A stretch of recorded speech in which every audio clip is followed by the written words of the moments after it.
Dr. Wood, author of the book Miracles Minutes. This morning's topic is embrace the dark side. What I mean by that, we all have negative emotions. We have anger, we have hurt, we have pain. These are very, very, very powerful emotions, generate tons of energy within us. So the next question is, what do you do with it? First, let's just define anger. What is anger? It's actually love. To have anger, love is also in that same coin. To not love is to be apathetic and not care. I don't care about anything. You call those people sociopaths. They have no empathy for anybody. They don't care about anybody. I don't care, I just shot him. That's the person you need to be afraid of. The person who has no emotion. Okay? That's a sociopath. These people are very, very dangerous, and they definitely need to be locked up because they have no consideration or conscience. So anger is not a bad emotion. What you want to do with your negative emotions, they're in there, and some people try to deny them. I'm not angry. That's not healthy. Anger, to have the emotion anger, accept that you have anger. To suppress anger or be angry all the time and not have a healthy way to express it leads to heart disease, leads to cancer, leads to stomach issues, could cause gallbladder issues, a lot of other things. These emotional energies go somewhere. They do not disappear. That's called denial. People are taught a coping mechanism called denial. I can tell you what denial does. It ruins your life. And what they're also not taught to do is in healthy expression, how do you transmute a negative emotion into a positive? It's called alchemy. Alchemy. You take lead and turn it into gold. What most people are taught to do is called destruction. They take gold and turn it into lead. They do the exact opposite.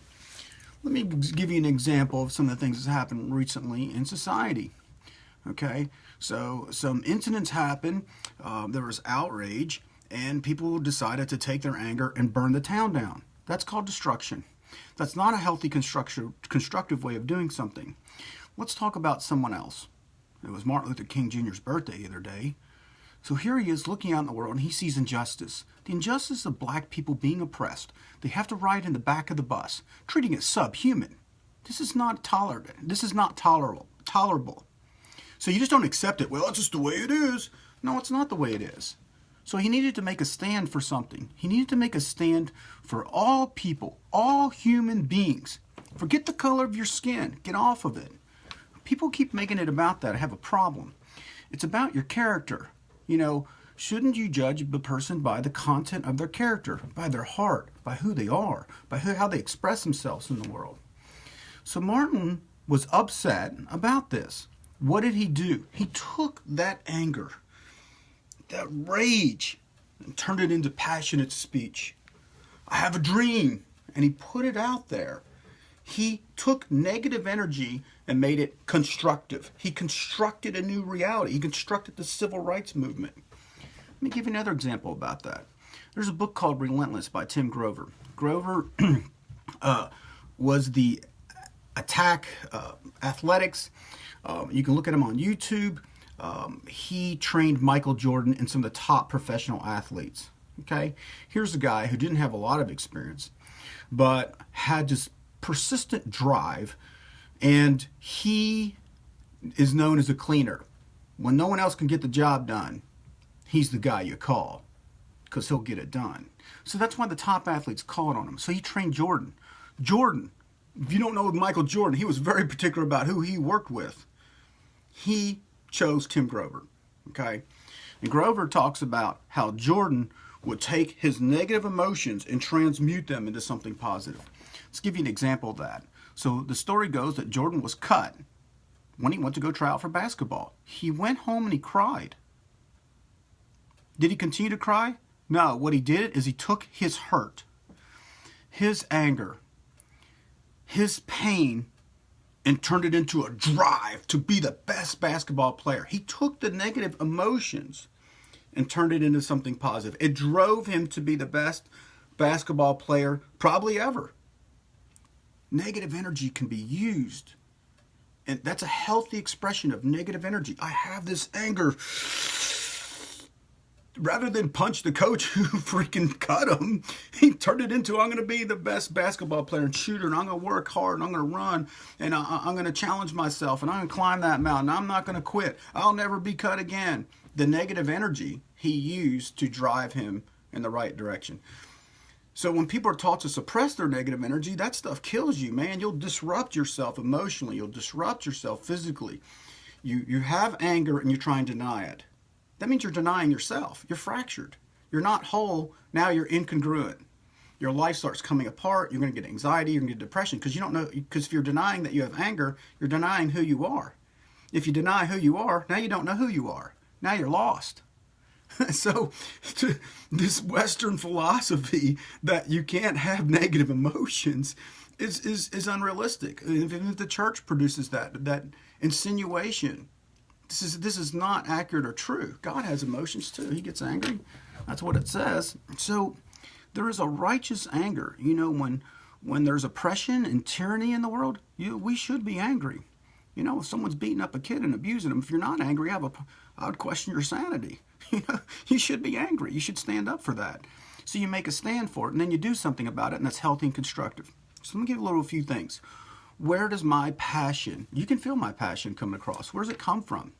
Part of it comes from when my marriage ended, I was hurt, I was sad, I was depressed, and I was angry. I saw the hurt on my children's faces. They didn't get to have a mother and father like I had growing up, and that bothered me a lot. Well, what am I going to do about it? Can't put it back together.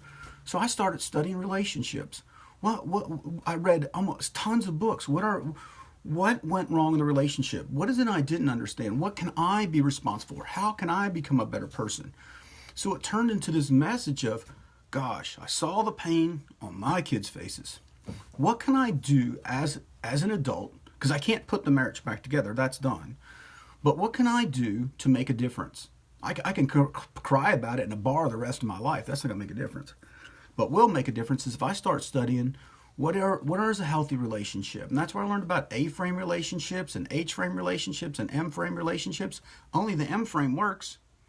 So I start, reading about it, studying about it. What's dependency? What's codependency? Why does that not work out? Here's what it looks like. So my kids could possibly avoid codependent relationships. Most relationships are codependent. Let me explain why that doesn't work out. Why do you need to become your best self? Why do you need emotional intelligence? All these things that I saw were missing in relationships to make them work, to be healthy. And this is how I took negative energy that drove me to read books 6 to 7 hours a day, man. YouTubes, I'm listening to in my car when I drive to work and doing something. Instead of watching the television, I'm trying to become my best self. I got problems in my life and I need to do something about them. I have relationship problems with my kids. My kids are hurt and this and that. What am I going to do? Zone out and into sports all the time? No, I need to do something to make a difference. I need to do something that I can share something with my children. So I took all the negative energy and turned it into something positive. It drives me. If I was on the ball field when I played ball, if I ever got my butt beat, and I did, I've been turtled, thrown on my back, so I look at what happened. Sure, I'll be upset. Maybe I'm angry. Maybe I'm sad. And then what I'll do is okay, I'm going to take that ass whooping that I just took on the field, and I'm not going to let it go to waste. I'm going to take the negative energy and drive me to the gym to train harder. I'll beat you next time. You're not going to stop me. See, that's relentless. And that's what I teach my children to be, unstoppable.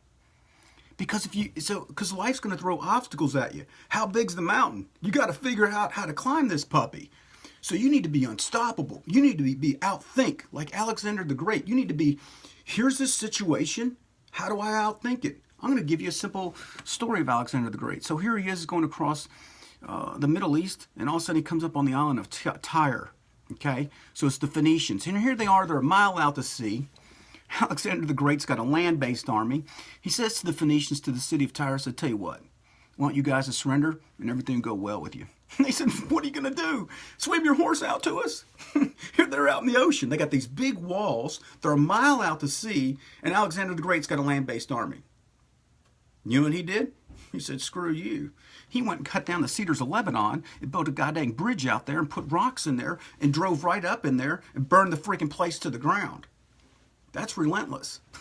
I'm not saying you have to kill people, but I'm just saying, what does relentless look like? What does it mean that when you're driven and passionate, that you take your negative energies and use them to construct something positive? Don't suppress your negative energy. How can I, great question, use this anger, turn it into something passionate, and construct something beautiful, versus I'm angry and I'm going to punch holes in the wall or try to destroy someone's life? No. How can you learn from it and construct your own life and make everybody's lives better? I think even Mia Hamm said it, or somebody else said that I take the bricks that people throw at me and I build a house out of it. So that's taking negative energy, the anger, your hurt, your pain, and because it needs an outlet. You can't suppress it. You don't want to suppress negative energy. It will make you sick. And you don't want it to be destructive and destroy other people, or you become a miserable person and complain all the time. You take the negative energy and then you use it to construct something beautiful. Maybe it drives you to work hard in the gym. Maybe it drives you to study harder. Maybe it drives you to write a book. Maybe you become passionate and you create a business because no one can solve your kid's problem. So the doctors couldn't figure it out. So all of a sudden you decided to study medicine or physiology or whatever it was to help someone else's kid. That, if you ever look at the people who are very successful, it was usually they took all their hurt, their pain, and their suffering, and they constructed it into something beautiful. They became passionate and they had a message. And you could see it in their eyes. It comes out. They took the pain and turned it into love. Dr. Wood, how to use negative energy for your benefit. It's one of the most powerful forces if used properly. So that's why when people throw bricks at you, maybe it's a blessing in disguise.